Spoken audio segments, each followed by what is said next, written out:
So today we're going to be exploring more about the hindrances. It's really important for you to understand what to do when hindrances arise and what kind of hindrances can arise. Yesterday we spoke about the three kinds of wrong thought or wrong intention.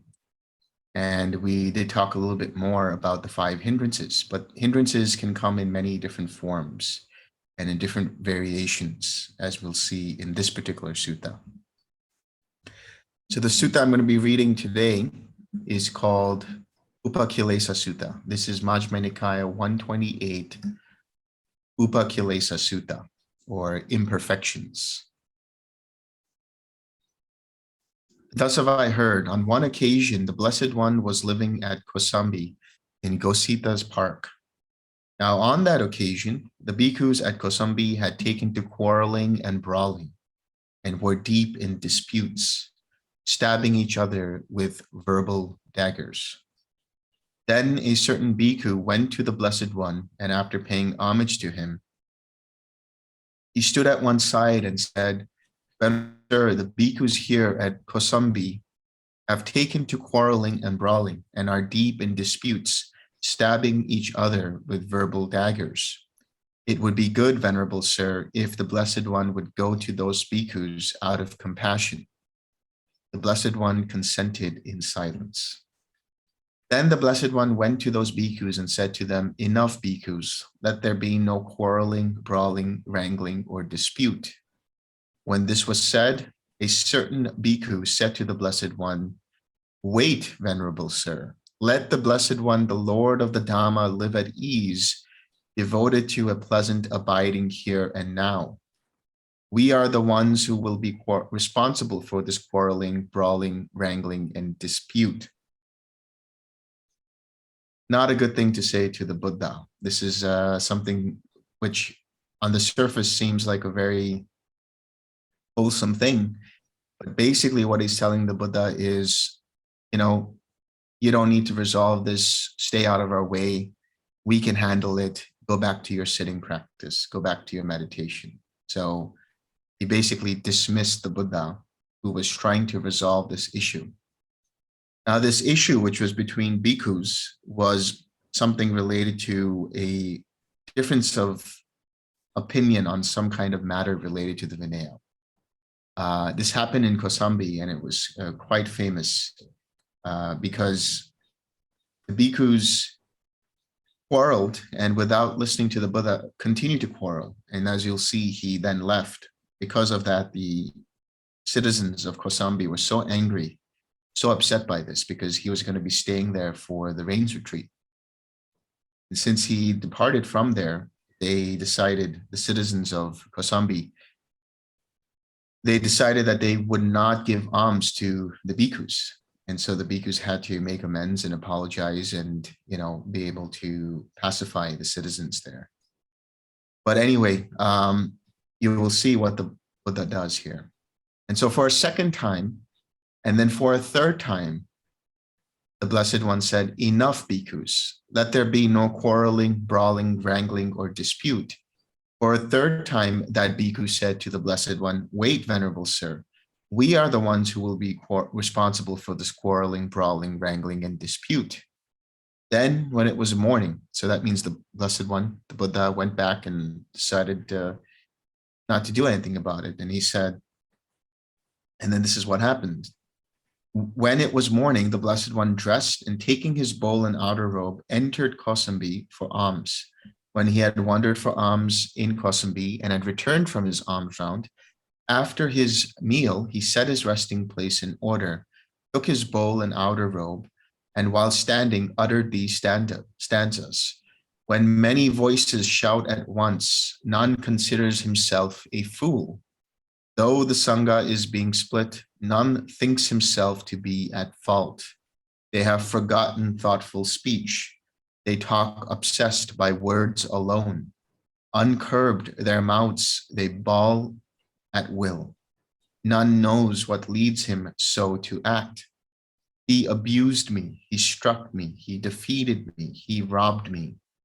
In those who harbor thoughts like these, hatred will never be allayed. He abused me, he struck me, he defeated me, he robbed me. In those who do not harbor thoughts like this, hatred will readily be allayed. For in this world, hatred is never allayed by further acts of hate. It is allayed by non-hatred. That is the fixed and ageless law. You might have heard of this before. It's often quoted in different kinds of memes and things like that. But you might also, if you come across the Dhammapada verses, this, he abused me, he struck me, he defeated me, and so on in there. And what the Buddha is saying is, if you want to let go of hatred, if you want to resolve a conflict, if you want to resolve the source of that conflict, which is basically ill will, aversion, hatred, you have to use non-hatred, non-ill will, which is loving kindness. So when you find yourselves in situations where there is conflict, where there is a misunderstanding, where there's an argument or debate, and you find that the situation is getting out of hand, you can use your practice to inform you of what to do. And surely enough, it will lead you towards recognizing the tension in your own mind in the form of aversion. And instead of reacting to the situation by continually returning those verbal daggers with further verbal daggers, you can recognize that and release that, relax it, come back to a wholesome object, which is loving kindness, and then respond in a manner that diffuses the situation, in a manner that de-escalates the situation, because that doesn't lead to your affliction, doesn't lead to their affliction or anyone's affliction. Those others do not recognize that here we should restrain ourselves. What does that mean when we should restrain ourselves? Restraining here doesn't mean you're suppressing, doesn't mean that you're holding on to something. Restrain means you are seeing what is wholesome and unwholesome. And you're restraining the mind from the unwholesome by abandoning it using the 6 R's and replacing it with the wholesome. But those wise ones, those who realize this at once, end all their enmity. Why? Because the wise one is one who has seen the end of the path, who has understood and experienced Nibbana, and understood that this whole process is impersonal. The only reason why people argue with each other is because they hold on to a viewpoint. They hold on to some kind of opinion. And they see that as me, mine, or myself. And in doing so, they have to defend that opinion, defend that view. But the wise one sees all views as being impersonal, including right view. And so they don't argue, they don't bicker, they don't return verbal daggers with further verbal daggers. Instead, they resolve the situation by not letting it go into a continual brawl. And so they end all their enmity to others. Breakers of bones and murderers, those who steal cattle, horses, wealth, those who pillage the entire realm, when even these can act together, why can you not do so? That's quite an admonishment to the bhikkhus. What he's saying is, even those people who are unwholesome and who are thieves and who are murderers and robbers, they can make plans and they can act in accordance with that plan. But why can't the bhikkhus, in accordance with the Vinaya, why can't they let go of their enmity and let go and generate loving kindness for one another? If one can find a worthy friend, a virtuous, steadfast companion, then overcome all threats of danger and walk with him content and mindful. But if one finds no worthy friend, no virtuous, steadfast companion, then as a king leaves his conquered realm, walk like a tusker in the woods alone. In other words, there will be people in your life who will be supportive and conducive to your betterment, conducive to you practicing. conducive to you having loving kindness, conducive to you letting go of hatred. And if you have such a person in your life, then walk with them, content and mindful. If you find no one, then it's better to be alone. It's better to be mindful and aware and be resolute in upholding your precepts. Be resolute in maintaining your loving kindness and your compassion. Better it is to walk alone. There is no companionship with fools. Walk alone and do no evil, and at ease, like a tusker in the woods. Then, having uttered these stanzas while standing, the Blessed One went to the village of Balakalonkara. On that occasion, the Venerable Bhagu was living at the village of Balakalonakara. When the Venerable Bhagu saw the Blessed One coming in the distance, he prepared a seat and set out water for washing the feet. The Blessed One sat down on the seat made ready and washed his feet. The Venerable Bhagu paid homage to the Blessed One and sat down at one side. And the Blessed One said to him, I hope you are keeping well, Bhikkhu. I hope you are comfortable. I hope you are not having any trouble getting alms food. I am keeping well, Blessed One. I am comfortable, and I am not having any trouble getting alms food. Then the Blessed One instructed, urged, roused, and gladdened the Venerable Bhagu with talk on the Dhamma, after which he rose from his seat and went to the eastern bamboo park. Now on that occasion, the Venerable Anuruddha, Venerable Nandiya, and the Venerable Kimbila were living at the eastern bamboo park. The park keeper saw the Blessed One coming in the distance and told him, do not enter this park, recluse. There are 3 clansmen here seeking their own good. Do not disturb them. The Venerable Anuruddha heard the park keeper speaking to the Blessed One and told him, friend park keeper, do not keep the Blessed One out. It is our teacher, the Blessed One, who has come. Then the Venerable Anuruddha went to the Venerable Nandiya and the Venerable Kimbila and said, come out, Venerable Sirs, come out. Our teacher, the Blessed One, has come. And all 3 went to meet the Blessed One.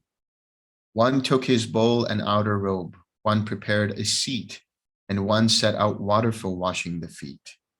The Blessed One sat down on the seat made ready and washed his feet. And those 3 venerable ones paid homage to the Blessed One and sat down at one side.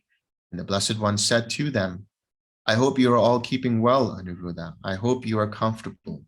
I hope you are not having trouble getting alms food.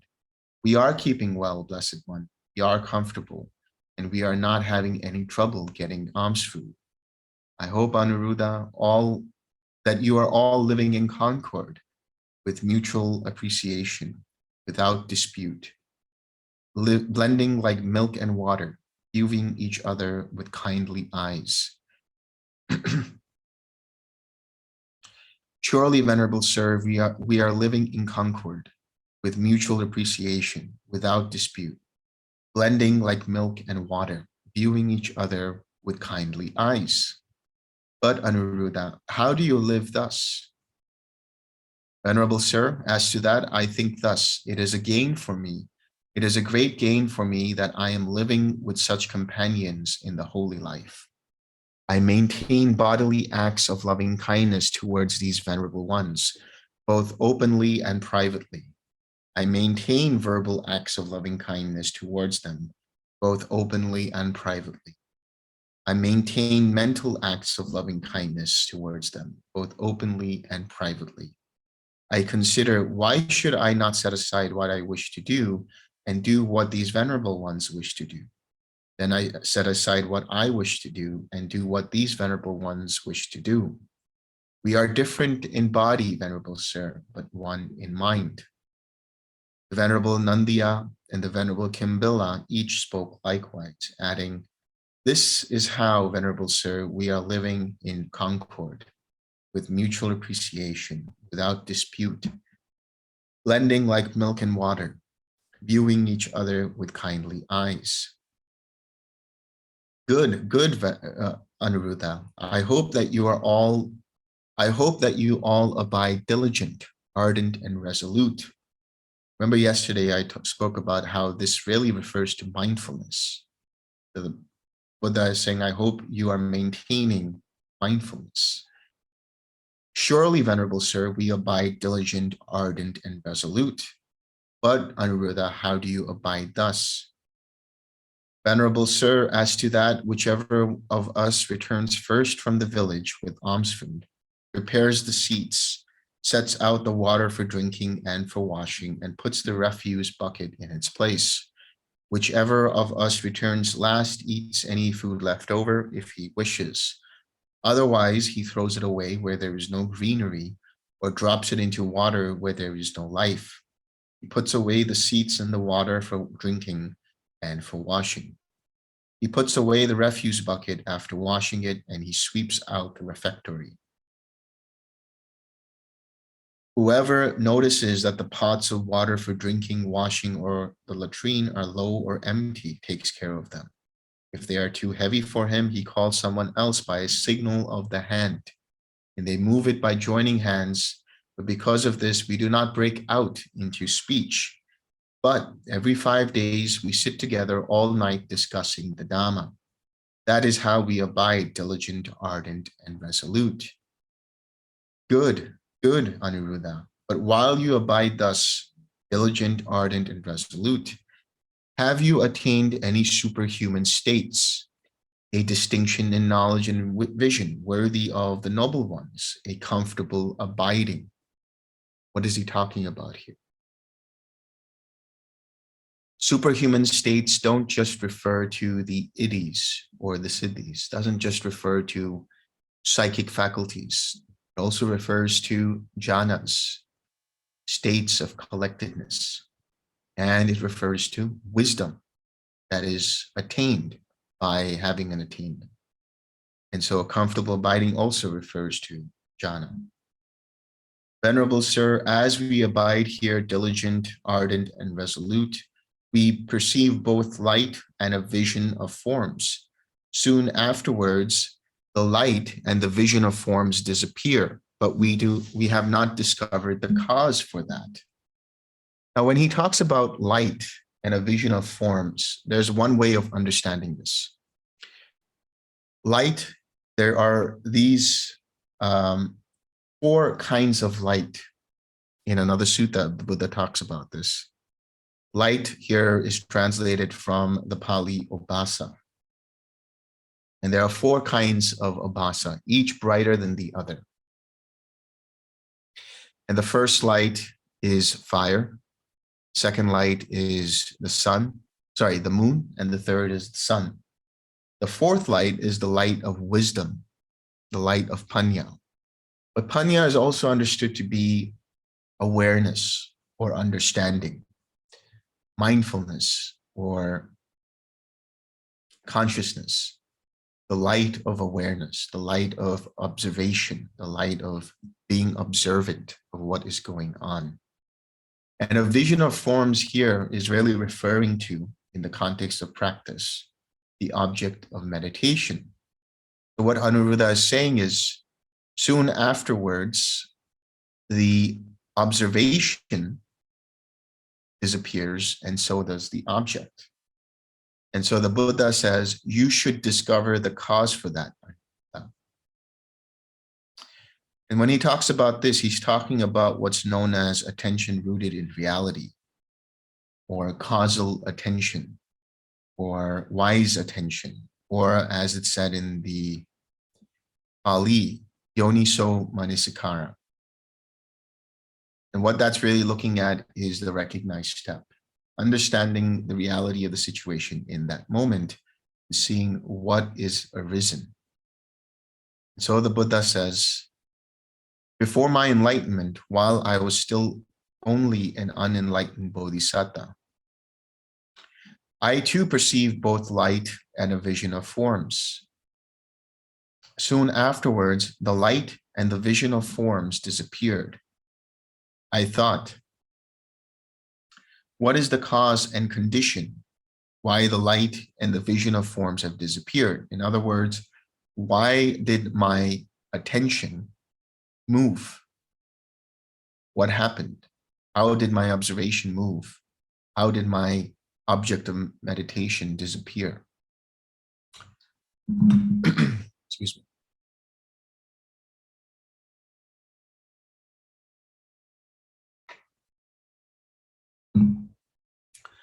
Then I considered thus. When he says I considered thus, he's not saying that he's thinking about it, but he sees it as it actually is. In other words, considering here means to recognize. Doubt arose in me, and because of the doubt, my collectedness fell away, my meditation fell away. When my meditation fell away, the observation and the object disappeared. I shall so act that doubt will not arise in me again. And so what is this doubt? Remember yesterday we were talking about doubt as being in the form of thoughts of, I don't know if I'm doing this correctly, or am I still on my object of meditation, or am I focusing too hard? Am I not focusing enough? Or just not able to understand the instructions, or not able to understand what is wholesome and what is unwholesome. As Aniruddha, I was abiding, mindful, diligent, ardent, and resolute. I perceived both light, or my observation, and the object of meditation. I perceived my attention, my awareness, and the awareness of the object of meditation. Soon afterward, again, the light and vision of forms disappeared. My attention swayed, and the object disappeared. And so I thought, what is the cause and condition why my attention and the object of meditation disappeared? And I considered thus, inattention arose in me. And because of inattention, my meditation fell away. When my meditation fell away, the attention and object disappeared. I shall so act that neither doubt nor inattention will rise in me again. What is inattention? Not having enough interest in your object of meditation. You're so lax in your attention that you're not even observant of what's happening in terms of the quality of the feeling.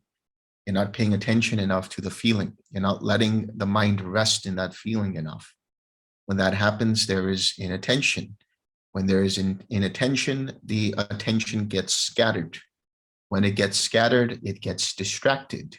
When it is distracted, there is no longer the attention on the object of meditation, and therefore the meditation falls away. So when he says, I shall so act that neither doubt nor inattention will arise in me again, he did this because he considered, he recognized that there was inattention. He recognized that there was doubt. He released his attention from it. He brought his attention back to the present in the form of his mind and body. He tranquilized. He came back to a wholesome object, which is the smile, and then returned. And when he returned, that means the quality of the feeling of loving kindness returned. The object returned, and the attention on the object returned, resting on the object. As Aniruddha, I was abiding. I considered thus, sloth and torpor arose in me. And because of sloth and torpor, my meditation fell away. When my meditation fell away, the light and the vision of forms, my attention, my awareness, and the object of meditation disappeared. I shall so act that neither doubt nor inattention nor sloth and torpor will arise in me again.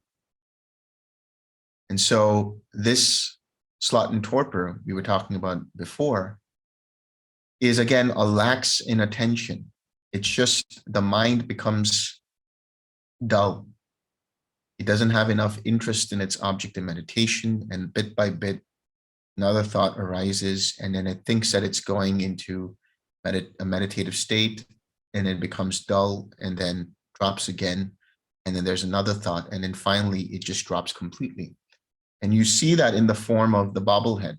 You know, the head goes like this, and now the mind is unable to become focused, unable to become collected around its object. When this happens, just gently become aware of that, recognize that. Come back to your object by releasing, relaxing, resmiling, and returning, and bring your head up slightly and straighten your spine slightly.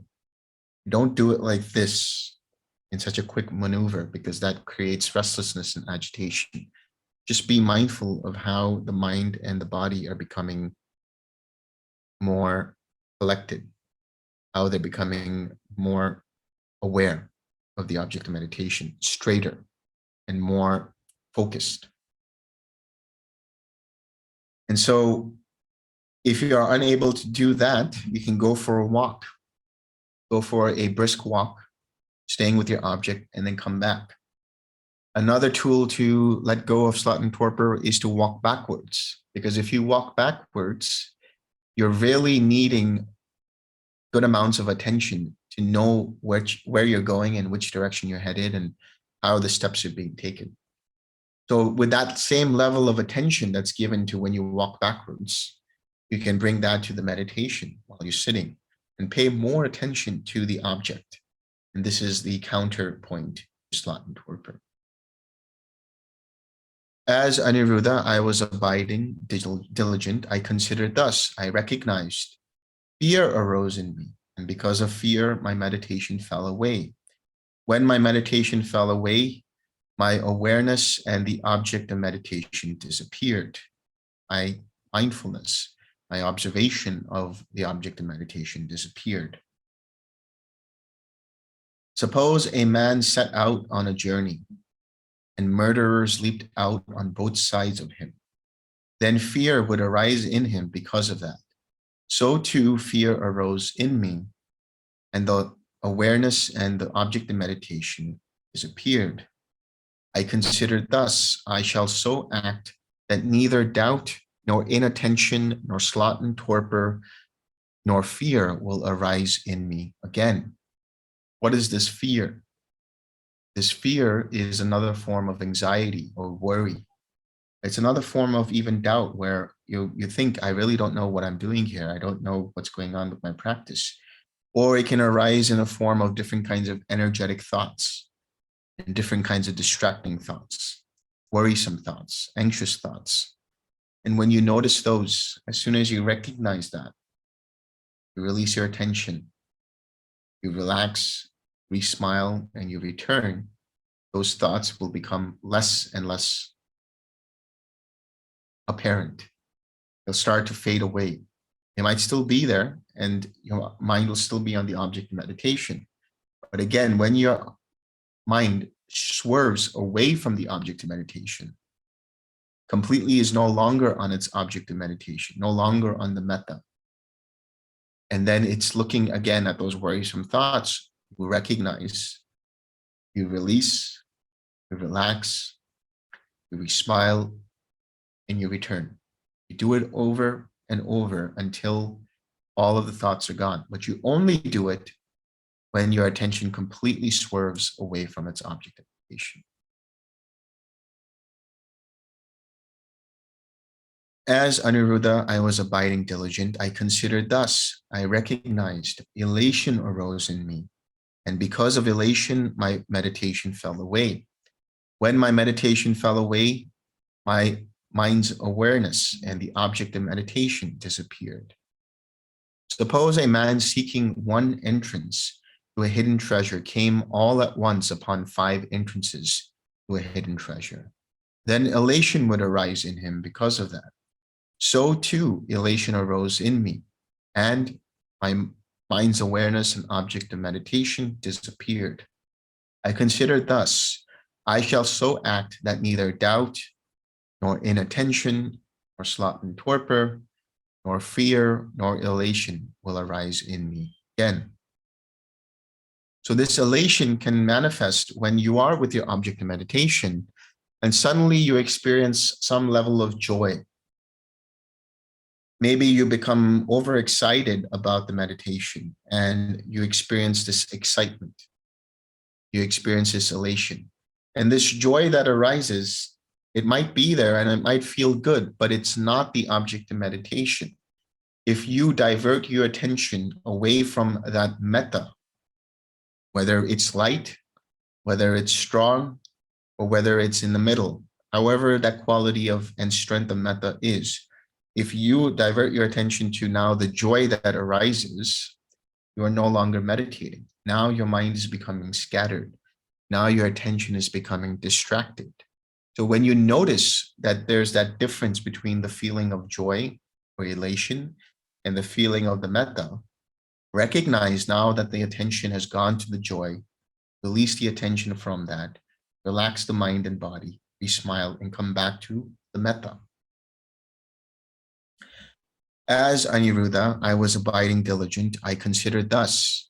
Inertia arose in me, and because of inertia, my meditation fell away. When my meditation fell away, my awareness and the object of meditation disappeared. I shall so act that neither doubt nor inattention, nor sloth and torpor, nor elation, nor inertia will arise in me again. What is inertia? Inertia is lack of interest in the meditation. You're not taking enough interest in staying with the object of meditation. In the last couple of Dhamma talks, I had said that, one of the things that people do is they try too hard, they push too hard. And so it's better to have half the amount of energy you think you need to stay with your object. But if you notice that your mind starts to get distracted or there's attention that swerves because there's not enough attention, then you can balance it out. You can adjust it like a lens, adjust it accordingly and see how you can just rest the awareness on the object rather than letting the mind become stuck to the object, rather than the mind becoming scattered and away from the object. Make the adjustment so that it's just unified around the object. It's centered around the object, not becoming the object, just resting with the awareness of the object. As Aniruddha, I was abiding diligent, I considered thus, excess of energy arose in me. And because of excess of energy, my meditation fell away. When my meditation fell away, my awareness and the object of meditation disappeared. Suppose a man were to grip a quail tightly with both hands. It would die then and there. So too, an excess of energy arose in me, and the awareness and the object of meditation disappeared. I considered thus, I shall so act that neither doubt nor inattention, nor sloth and torpor, nor inertia, nor excess of energy will arise in me again. What is excess of energy? That's when you push too hard. When you see that the mind is becoming tight, you have this ring of tightness around the mind, around the head. And there is this tightness. And along with that tightness, there are thoughts, energetic thoughts that are flittering away. Then that means you are trying too hard. You're taking your mind and you are pushing it into the object of meditation rather than just being observant of it. So when that happens, there's going to be an excess of energy. And that's not going to create any conducive practice for you to be able to see with wisdom how your mind works. The whole point about this meditation practice is to understand how the mind works.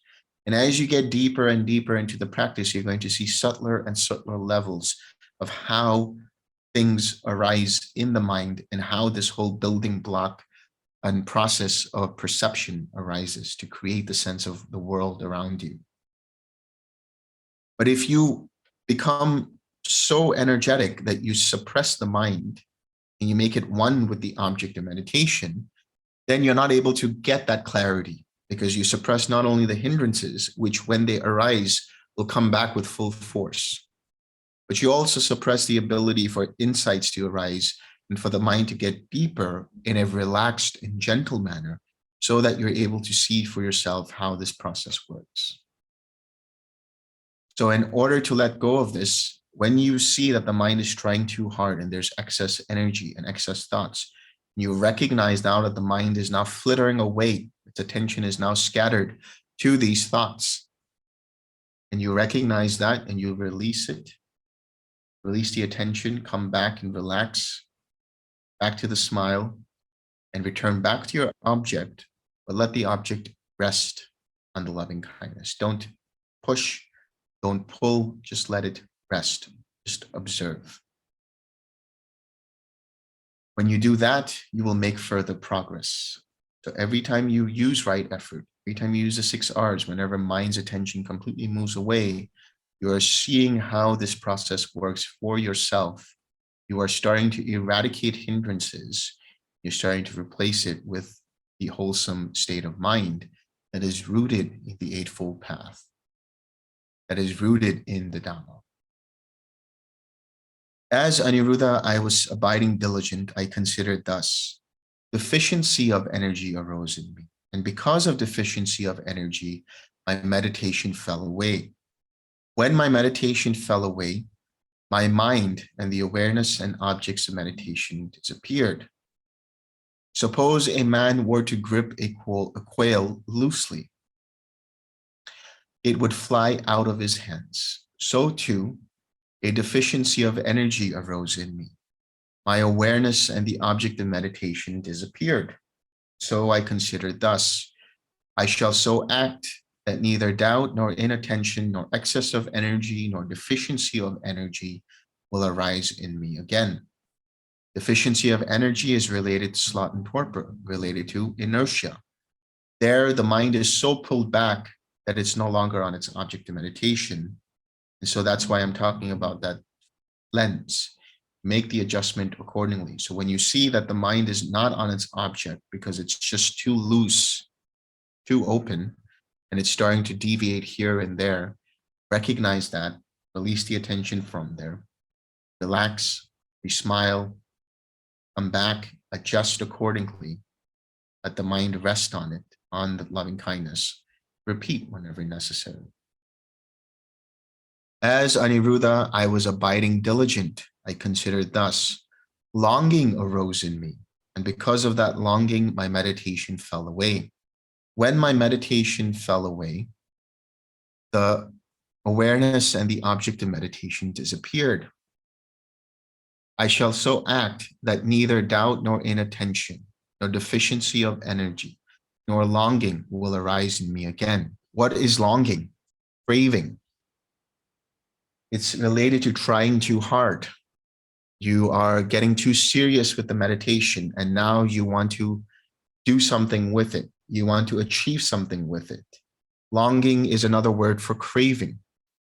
Longing can arise at any stage of the meditation, from the beginning all the way to the end. This longing can manifest in different ways, including in very subtle ways, as you'll see as you progress.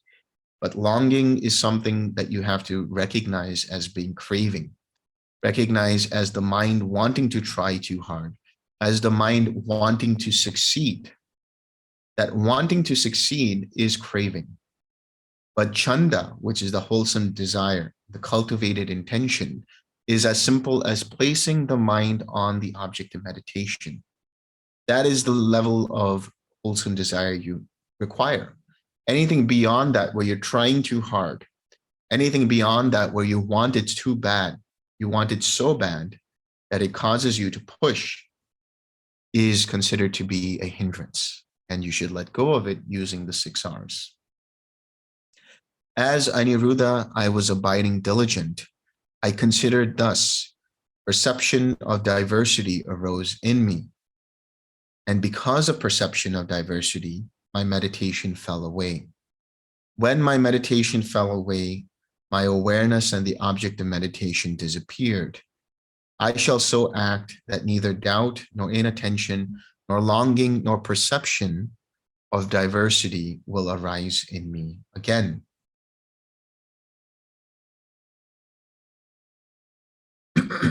What is perception of diversity?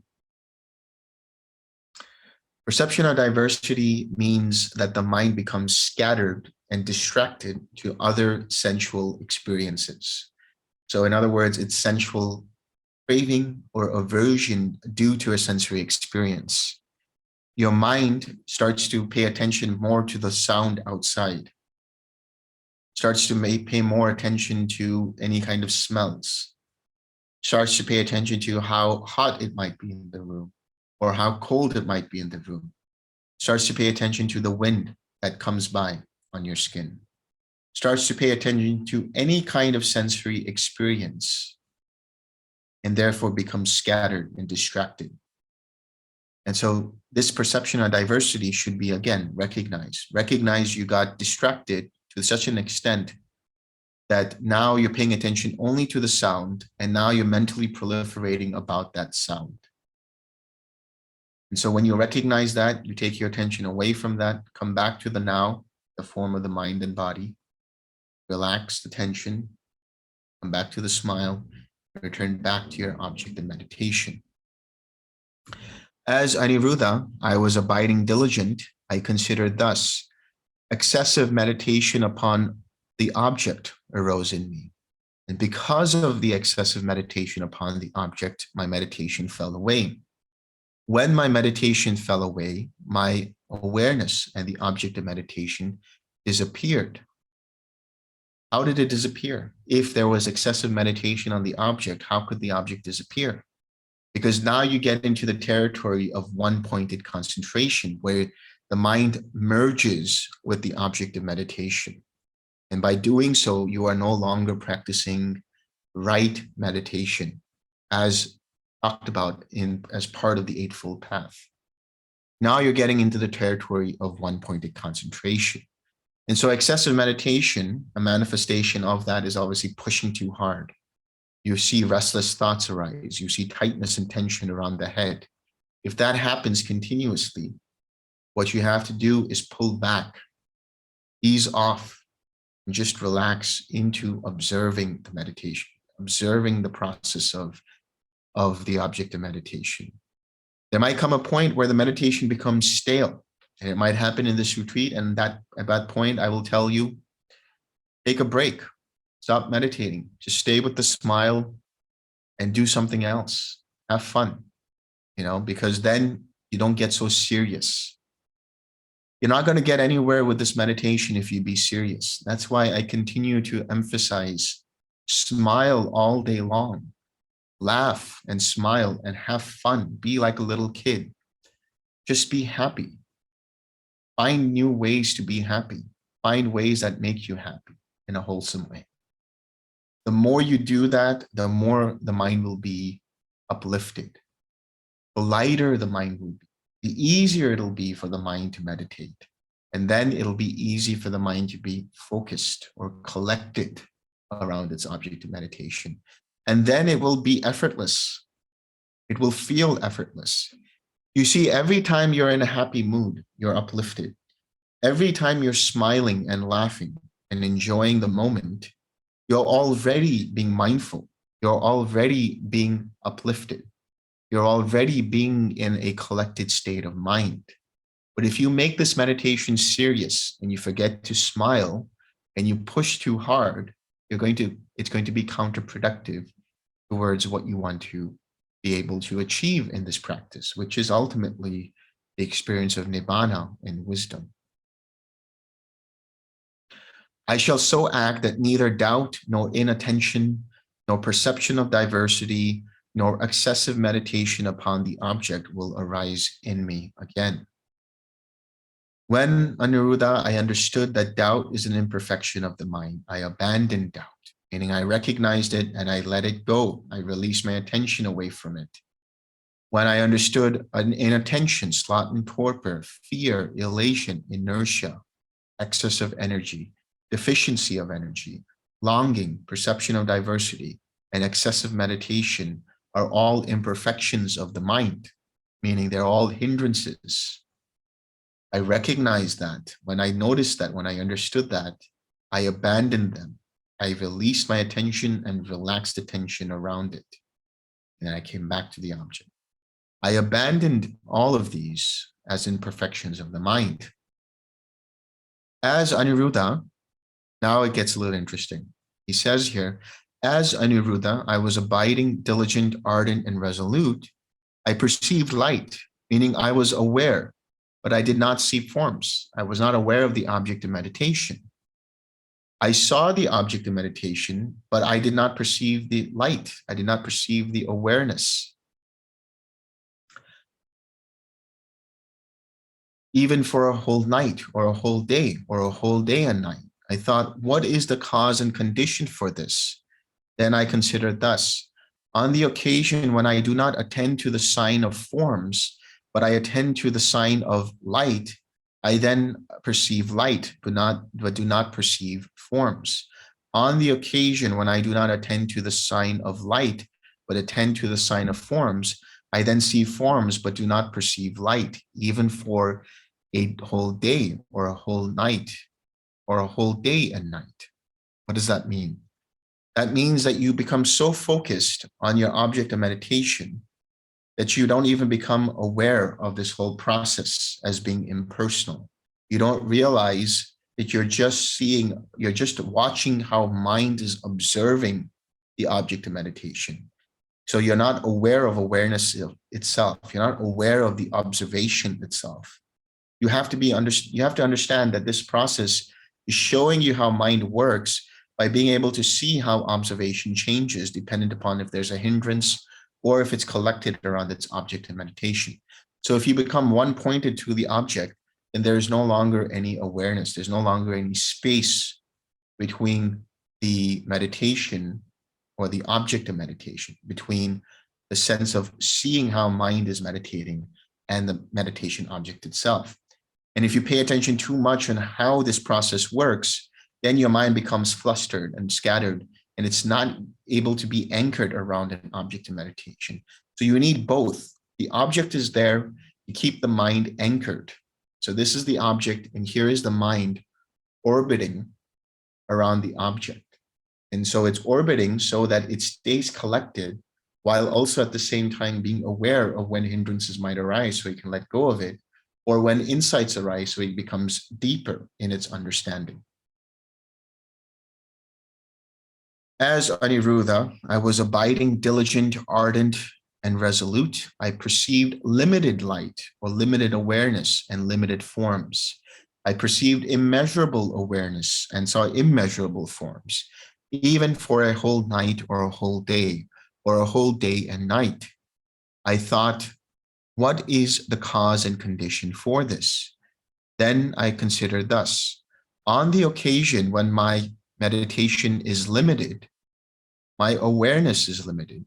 And with limited awareness, I perceive a limited object of meditation. But on the occasion when my meditation is immeasurable, my awareness is immeasurable. And with immeasurable awareness, I see and perceive an immeasurable object of meditation, even for a whole night or a whole day or a whole day and night. What he's talking about here is being in the form realm, being in the form jhanas, being in the formless jhanas, or the ayatanas. We'll get to that in a couple of days. But what he's talking about is when you stay with your spiritual friend, that's just one object centralized around that feeling of loving kindness. And so most of you are already here, and there's nothing wrong with it. There's nothing wrong with being limited or immeasurable or vice versa. It's just a quality of the meditation for the time being. Wherever you're at doesn't matter, but it's a way of understanding that when you're staying with an object, when you're still here with some awareness of the object of meditation, the awareness being here in the body, you're in the limited meditation. You're still in one of the first four jhanas. When the object changes and becomes expansive, then it becomes immeasurable. Now you are able to radiate. That'll happen later. That's when the mind becomes immeasurable. That's when the object becomes immeasurable in the sense of experiencing infinite space and infinite consciousness, and so on and so forth, in terms of the formless jhanas. When Anuruddha, I understood that doubt is an imperfection of the mind and had abandoned doubt. When I understood that inattention is an imperfection of the mind and abandoned inattention, abandoned sloth and torpor. abandon fear, abandon elation, abandon inertia, abandon excess of energy, abandon deficiency of energy, abandon longing, abandon perception of diversity, abandon excessive meditation. I thought I have abandoned these imperfections of the mind. He's recognized all of these different hindrances and he's let them go, and he's understood that he's let them go, and he's understood that he's relaxed and abandoned them. Then he says, let me now develop meditation in 3 ways. Thereupon, Aniruddha, I develop meditation with applied thought and sustained thought. I develop meditation without applied thought, but with sustained thought only. I develop meditation without applied thought and without sustained thought. I develop meditation with rapture. I develop meditation without rapture. I develop meditation accompanied by joy. I develop meditation accompanied by equanimity. In other words, he's talking about the different jhanas. He's talking about the first 2 jhanas where there is applied thought and sustained thought. And then there is no applied thought, no sustained thought.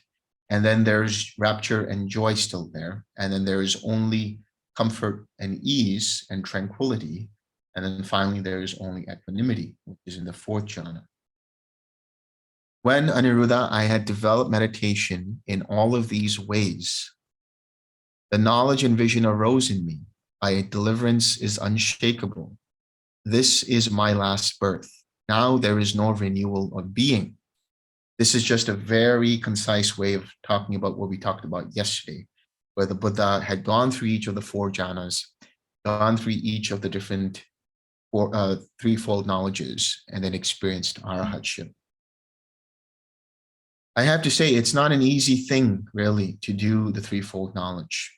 So if you are curious about it, and if you want to practice it, you might want to wait for doing it, because it is something that is done only when you have some kind of experience with the jhanas. And specifically, you have deep equanimity. You have cultivated a very deep level of equanimity. And only then are you able to then see your past lives. And there's a whole process of how you see your past lives. There's a specific way of how you do it. And the reason why you do it is not just because out of curiosity. And there's a specific way in how you see the different planes of existences and the arising of beings. And there's a specific way in which the taints are destroyed, because you see the 4 noble truths. So if you are tempted, let's say, to do it, I would suggest you wait until you have some progress and you have experienced some level of attainment at least, only because that will help you understand how this whole process works, and it will let go and shed some of the fetters so that it makes it easier for you to do the threefold knowledge. This is what the Blessed One said. The Venerable Aniruddha was satisfied and delighted in the Blessed One's words.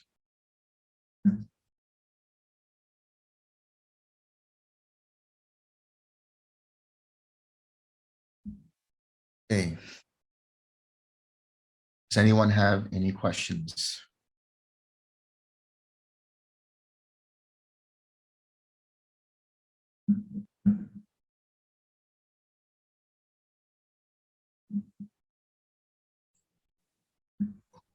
I have a question.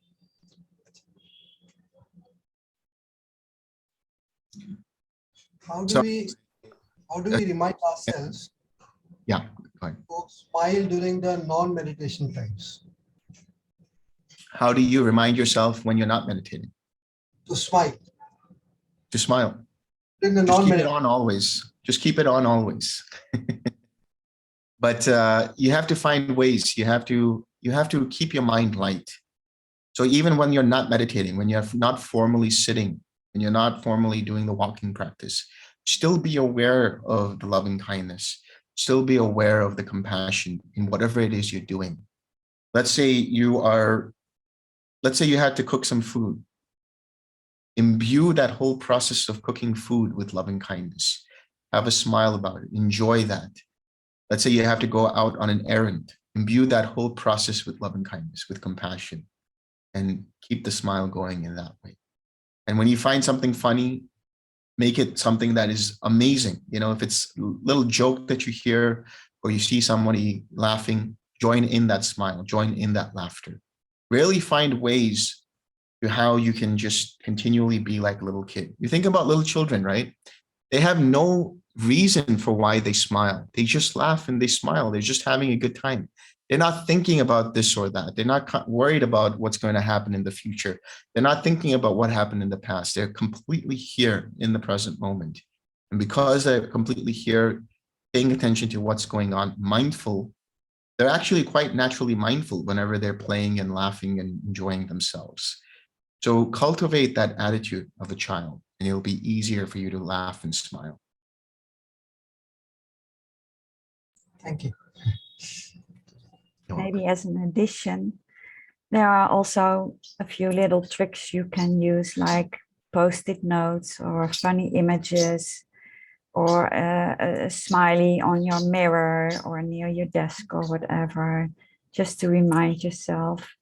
And you can also connect the smiling with certain things you do, like getting up and sitting down, or opening a door, or switching on the light, or whatever, just to help you, remind you to smile. Yes. And I will also add one more thing to that, which is, you know, you can make a determination. This is something that we could talk about. We could have talked about before, which is when you wake up in the morning, make a determination to be able to wake up at a certain period of time. So if your alarm is set for 6 o'clock or 5 o'clock or whatever, make a determination that you're going to wake up at 5:57, or you're going to wake up at 5:58, or you're going to wake up at 6:01. And along with that, make a determination that when you wake up, you're going to wake up happy. You're going to wake up smiling. You're going to wake up joyful. You're going to wake up laughing. When you go into the bathroom and you look at yourself in the mirror, are you smiling at yourself in the mirror, or are you looking groggy and tired and miserable? So start off by looking at yourself in the mirror and smiling. And it'll just continue for that rest of the day that you're able to be mindful, smiling. And of course, the wonderful tips that Sil has provided.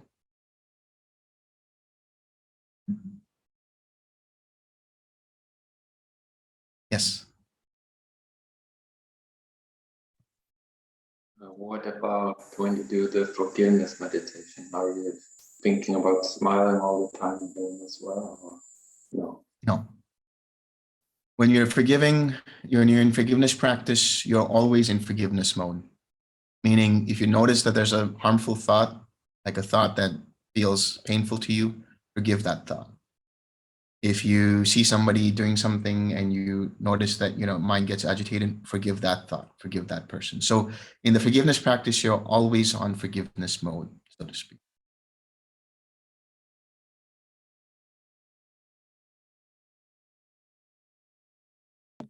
But it doesn't help, it doesn't harm to smile. You know, you can always still continue to smile, but with forgiveness practice specifically, it's about letting go. I have one more question that's more curiosity. The threefold knowledge, I'm not familiar with that term. It's not the three characteristics, right? That's something else.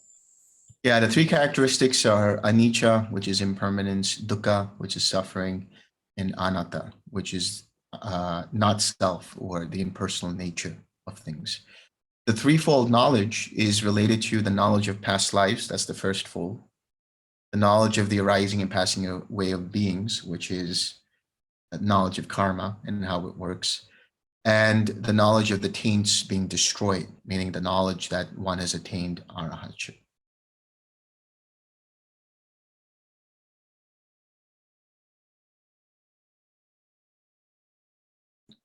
But it's not necessary for the practice that we are doing. It's one way exactly. to attain full awakening, but the Brahma Viharas that we are practicing will get you all the way to the end. Yes. Actually, if you see the Metta Sahagata Sutta, you'll also see there that the Brahma Viharas take you all the way to Nibbana. And also Sutta Nipata 1.8, the Karaniya Metta Sutta, also says the same thing.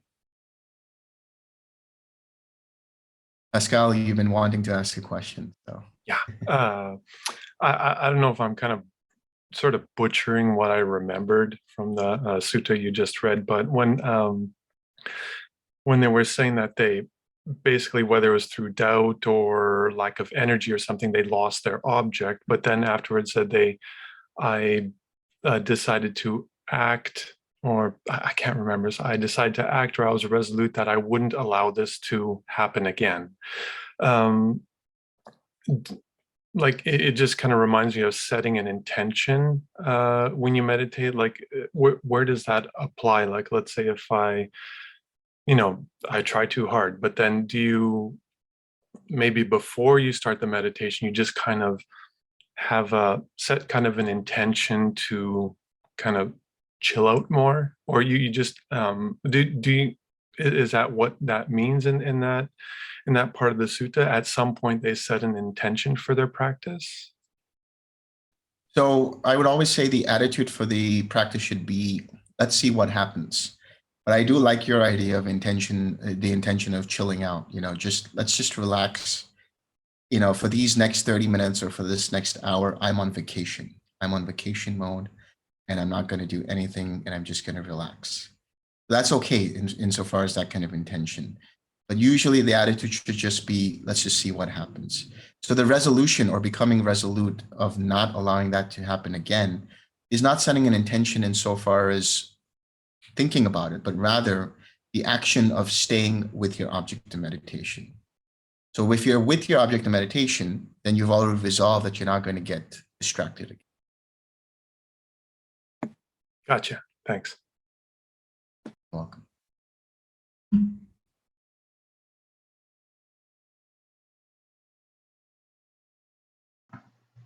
Yes.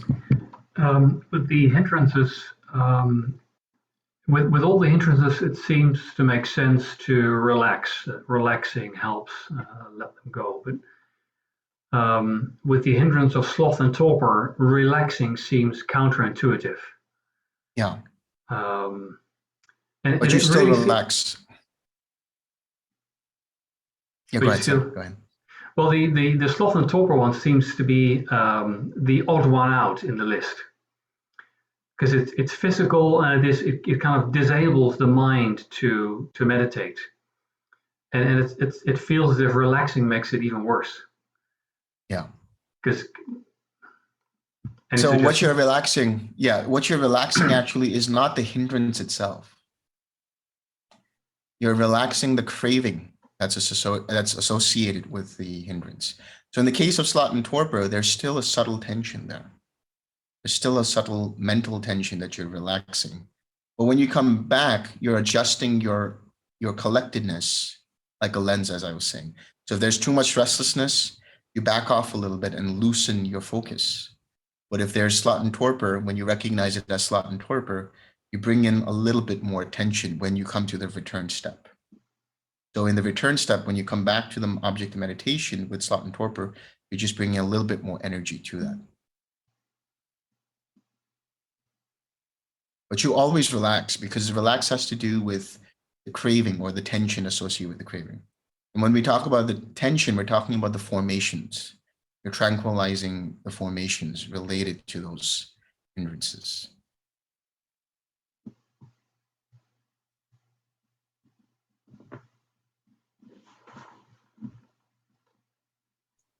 But if there is physical tiredness, for instance, when you don't sleep or whatever, then you might just need to take a nap.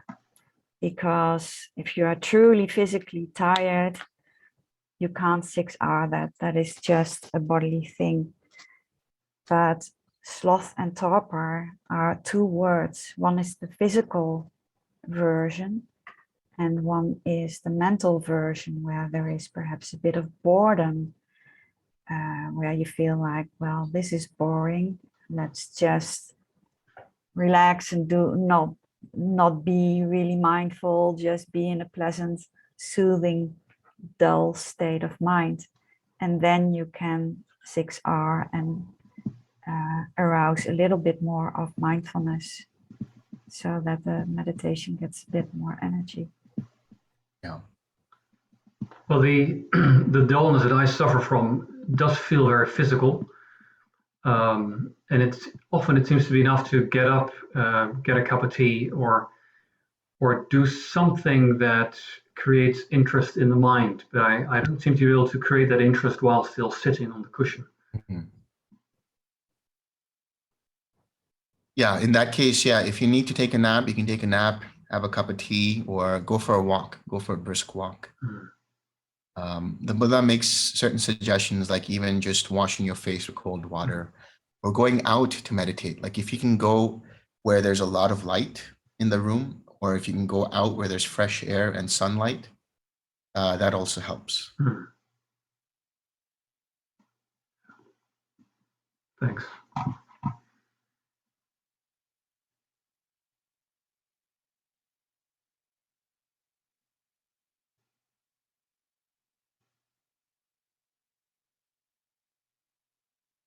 Yes. Yes. Are there any thoughts which start sloth and torpor? Is it due to some mental condition it could arise? It's more, as Sil just indicated, it's more boredom than anything else. It's just a lack of interest in the meditation. So, you know, you might come to a point where you're meditating for quite some time and your mindfulness is probably very strong, but eventually, because there's not a lot going on, because the mind is undistracted, it becomes bored because there's no activity going on. The mind is used to having a lot of activity, used to having a lot of different things coming in the way of the 5 senses and thinking about this or that. But when it starts to get collected, there's a tendency for the mind to react in one of 2 ways from that boredom, where it becomes less interested in the meditation and now starts to dip its attention and get towards that torpor, or it gets excited and restless. You know, you think about a little child who gets bored, right? The mind is like that. It gets bored and it wants to leave and it wants to do this and it wants to jump around, or it wants to go take a nap. It just wants to chill. So in either case, the mind is like a little kid. So if you see the mind starting to get agitated because of that boredom, then you back off a little. Now you use some tranquility. Now you use a little bit of equanimity and you come back to your object using that.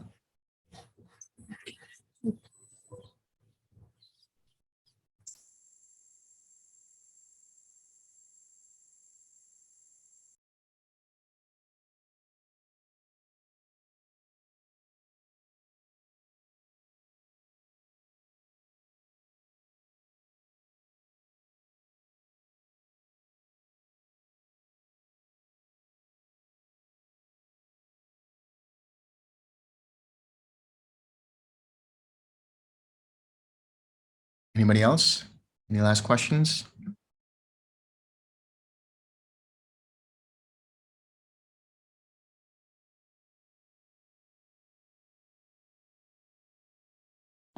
Yeah. Ask it anyway. Is it possible to, if you feel like during your meditation, you weren't distracted for quite a while, but you didn't realize you were distracted? Do you know what I mean? Like you meant, wow, it was maybe 10 or 20 minutes. I was amazing, but you did lose it, but you didn't realize that. Yeah, I don't know what else to really ask about that. Like, what is that, and is that basically dullness? Yeah. Okay. Dullness can come in different kinds of flavors. It can come in a form where the mind just becomes less interested, or it comes in a form of like where it's starting to see different kinds of thoughts. It can get into like a dreamy state and a very kind of sleepy, groggy kind of state. Or it can come in the form of where it feels like it's been meditating for quite some time and there's nothing going on, but actually there's a level of just dullness there, level of lack of energy there, lack of balanced energy there. And you realize, oh, I haven't been meditating at all. I've just been thinking that I've been meditating, or the mind has been under the impression that it's meditating, but actually it's been distracted this whole time. If you notice that, don't beat yourself up for it. Just recognize it, let it go, and then come back. Let it go, relax, and so on, and then come back to your object. So is there kind of a difference between like if it feels like it was, it was going good and things are great, but maybe there wasn't any, I guess, I'm gonna say your meditation didn't get better, or like you didn't, let's say maybe the metta didn't increase or something, but you felt it was kind of like this. It's possible that could have been, you could have been in dullness during that sit. Well, I think you would need more details about that, because sometimes what happens is that the mind becomes quite balanced after a while. So that balanced has a level of clarity to it, has a level of vibrancy to it. So you can see the end product of that, where if the mind is dull after coming out, then it wasn't dullness. But if the mind is clear, if it's tranquil, if it's balanced, if it's equanimous, if it's active in the sense not with lots of thoughts, but it's got a level of vibrancy to it, then you are on the right track. Because the thing about the metta is it will change in one way or another, and it will have cofactors, let's say, with it, which happen to be equanimity and other things. But you will see it for yourself. So if it comes a point where the metta itself starts to change, or there's some kind of increase in joy, or there's then suddenly a tapering off of joy, and then eventually there's just this balanced mind, then you're on the right track. And you can know you're on the right track if the mind is just feeling really nice, very wholesome, very collected, very clear, and vibrant. Thank you.